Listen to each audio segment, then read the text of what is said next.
I'm here to talk about our capital works program. I'm the Manager of Finance and Rates at Greater Shepparton City Council. Kelly is here somewhere. There she is. She's our Team Leader Project Management Office. So our budget's out at the moment for public submission. We have $71.5 million worth of capital works proposed. It's a rather large capital works budget for us. This year we're looking to spend, we're forecasting we'll spend about $55 million. Last year before that was just under $69 million. You can see on the slide that a large component of our capital works is on renewing our existing asset base and upgrading as well. It sort of reflects objectives in our council plan to provide quality infrastructure and ensure that it's maintained at acceptable standards, and as well that assets are well managed and that their renewal is planned.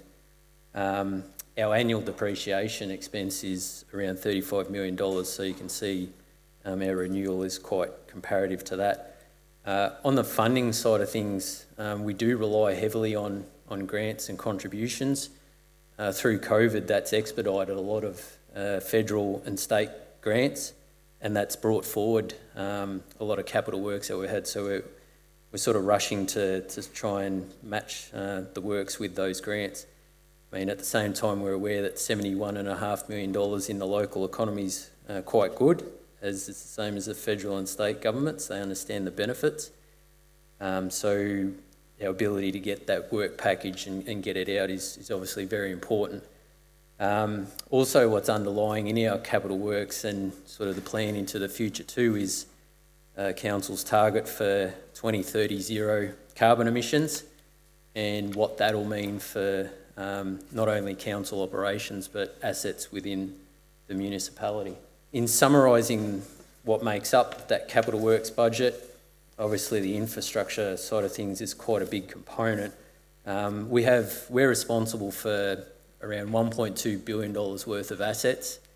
Obviously the geographical area that we're responsible for, a lot of those will be roads and drains, etc. But we do have an element of buildings and land within that. And then for our own operational needs, the plant and equipment that we do rely on. So in terms of property works for next financial year, what we're proposing, one of the biggest projects that's in the budget is the redevelopment of the Maud Street Mall. It's a multi-year project, so this is only part of the total spend. Obviously, we've got some significant grant funding for that, the redevelopment, sort of reintroducing traffic and parking into the area. We also spend a fair bit on building renewals, roughly around $900,000 a year just on our existing buildings for things like replacing air conditioning units, painting, carpets, electrical works, you name it. It's there. We've also got significant spend on renewing the Katandra West Hall, so we have individual buildings that will get some significant renewal as well. One thing that keeps ratepayers happy is public toilets. They would be happy if we just did that. So we've got two that's on the replacement program, one out at Dookie and one at Murchison. So good for the local communities there, and we start design for some renewal of toilet blocks on the southern side of the Vic Park Lake area. With our plant and equipment, a large portion of that is just the replacement of fleet. I mentioned before the zero emissions. This is where we're sort of getting the first sort of steps in that, where we're transitioning from either fossil fuel or hybrid vehicles to electric vehicles, and that's even flowing through into our heavy plant, where we're looking to see if we can get an electric street sweeper, so getting into the bigger vehicles.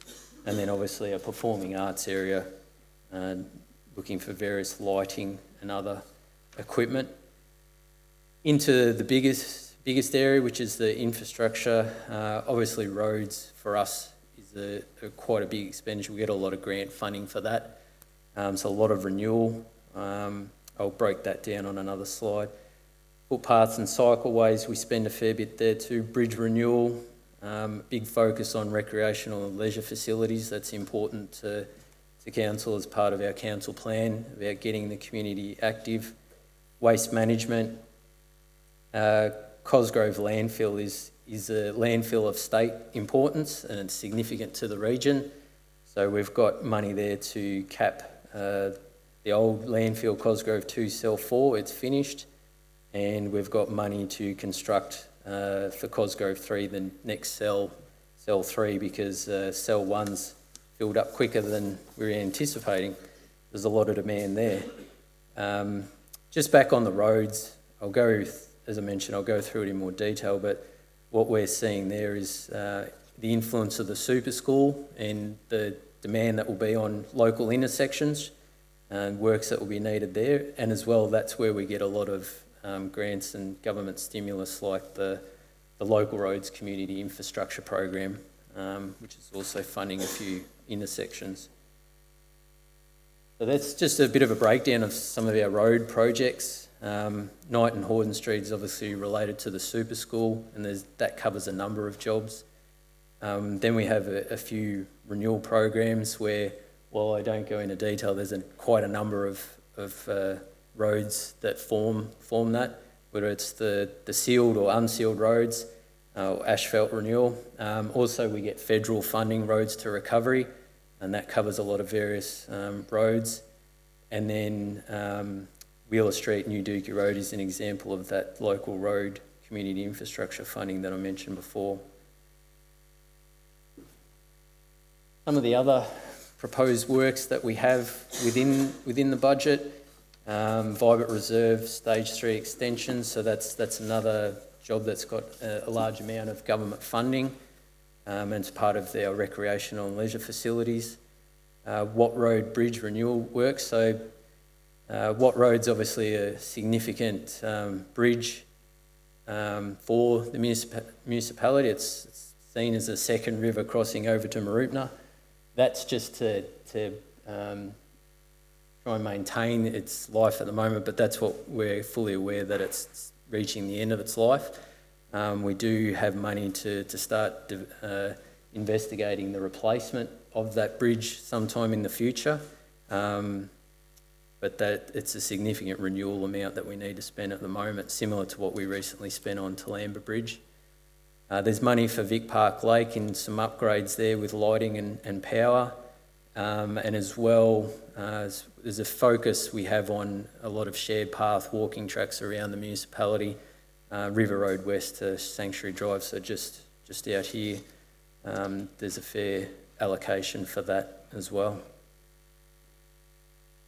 So I mentioned before that our draft budget is out and that it's currently out for submission. We have a website called Shaping Greater Shepparton where we utilise, where we try to engage with the community. It's not something that excites the community that much, but we are happy to hear, councillors in particular, very happy to hear from the community on capital jobs. They want to do capital works that the community are interested in. For example, one of the main ones we're getting submissions on at the moment is for lighting at the skate park. So there's a number of submissions being received on that, but that closes this Friday. We then have the ability for those the members of the public that make a submission, they come and can speak to council. That's on the 1st of June. And then we're looking to adopt the budget by 15th of June. I might have some ratepayers in here in the room, so just remind everyone that we are proposing a 0% rate rise in the draft budget, and so that's even with that, we're still able to provide a $71.5 million capital works project. And just the last element is just with a lot of these jobs, depending on the value, they will be advertised as in the public tender process. Obviously, we've got our e-tendering website, e-procure, and I've got a screenshot of that up there. But we do advertise on The Age, Shep News, Facebook, LinkedIn, etc. So one thing with our public tenders, is that we do have in there a weighting percentage of 10% for benefit to the local region. So we do consider where is the tenderer's head office, the percentage of staff that's employed in the region, and percentage of materials and plant, so the inputs in the works, where they're being sourced from, and the impact that the business offers the local community, so any support that it provides. So that's something that does get considered as part of the tender evaluation process. I understand that, Kelly, we have copies of our capital works budget, so afterwards we can provide a bit more detail and answer any questions. If there are any questions now, I'm happy to answer, or